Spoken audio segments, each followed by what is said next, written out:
কিসমতের চোখ যখন মাওলা আলীর খুলে দিলেন, দেখতেছেন আমার নবী ফজরের নামাজ পড়াচ্ছেন। সুবহানাল্লাহ। দেখেন আপনি যে ভালো বা হুজুর আমি কি আল্লাহ রসুলের পথে আছি এটা কিভাবে বুঝবো? দুইটা বিষয় আমার নবী বলেছেন, যে তুমি যে ভালো, আল্লাহ যে তোমাকে কবুল করেছে এটা বোঝার দুইটা সিমটম বলেছেন।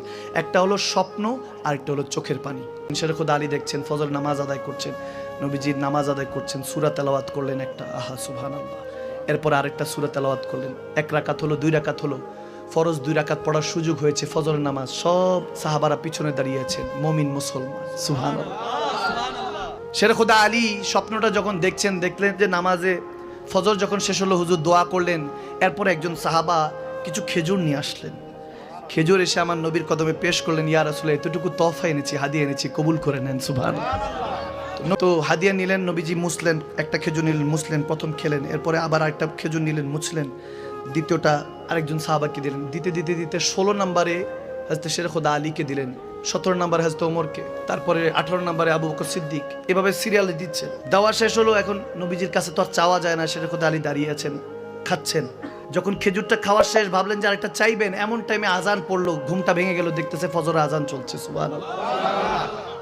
এবং শেরে খোদা আলী ইমাম বলছেন, সাহাবী রাহমাতুল্লাহ আলাইহি সবাই মানে, উনি বলছেন যে শেরে খোদা আলী জুবান দিয়ে বলছে যে যেই খেজুরটা আমি মুখে খেয়েছি সেটা স্বাদ আমি ঘুম থেকে উঠেও পেয়েছি।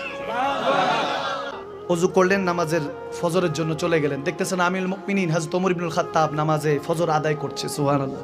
পিছনে দাঁড়িয়ে গেলেন, গভীর খেয়াল, ওমর নামাজ পড়াচ্ছেন, শেরে খোদা আলী খেয়াল করলেন সূরা ফাতিহা তেলাওয়াত শেষ, যে সূরাটা লিখেছেন নবীজি শুরু করেছেন, সেই একই সূরা দিয়ে হযরত ওমরও শুরু করেছে।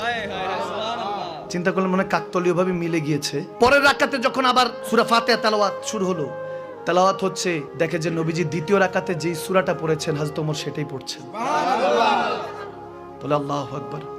সালামটা ফিরালেন, ফিরাতে দেরি না, একজন সাহাবা রাসূল এসে হযরত আমিরুল মুমিনিন ওমরের কাছে কিছু খেজুর পেশ করলেন। সুবহানাল্লাহ। বলে হুজুর আপনার জন্য এনেছি।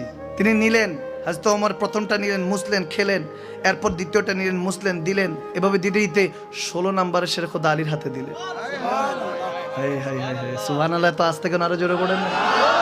শেরে খোদা আলী বলে নবীজির কাছে চাইতে পারেনি, এখন তো জাহের, এখন তো চাওয়ার সুযোগ আছে, ভাই তো আমার, ইয়ার তো দোস্তানা, যখন পেয়ার মহব্বত এরকম রিলেশন, চাইয়া বসলেন, ইয়া আমিরুল মুমিনিন ওমর ইবনুল খাত্তাব, ভাইজান আরেকটা দেন না, আরেকটা দেন না।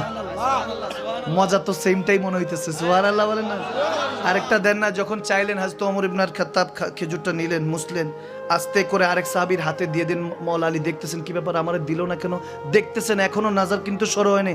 যখন আরেকজন সাহাবার কাছে দিলেন হযরত ওমর, এবং মাওলা আলীর দিকে তাকালেন, দিতে দিতে মাওলা আলীর দিকে তাকিয়ে বলতেছে, হুজুর দেয় নাই, আমি দিব কেন?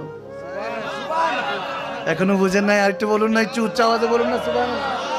কথা বোঝা যাচ্ছে, কথা বোঝা যাচ্ছে। ইশকের কথা হচ্ছে লাস্ট কথা, লাস্ট হাদিস, মহব্বতের কথা। এই মহব্বতগুলি প্রবেশ অন্তরের মধ্যে, ঈমানের মধ্যে যদি চলে আসে, সেজদার হতে দেরি হবে না, রব্বে কারীম কবুল করতে দেরি হবে না, ঠিক কি না? যখন হযরত ওমর মুচকি হাসি দিয়ে বলতেছে, হুজুর আপনাকে দেন, আমি কেন দিব? তখন শেরে খোদা আলী মুচকি হাসি দিলেন, বলতেছে, হ্যাঁ ভাই আপনি ঠিকই বলেছেন, তারপরেরটা তো আপনার ছিল, বলে পরেরটা যেটা আমার ছিল ওটা তো হুজুর আমাকে আগিয়ে দিয়ে দিয়েছে। সুবহানাল্লাহ।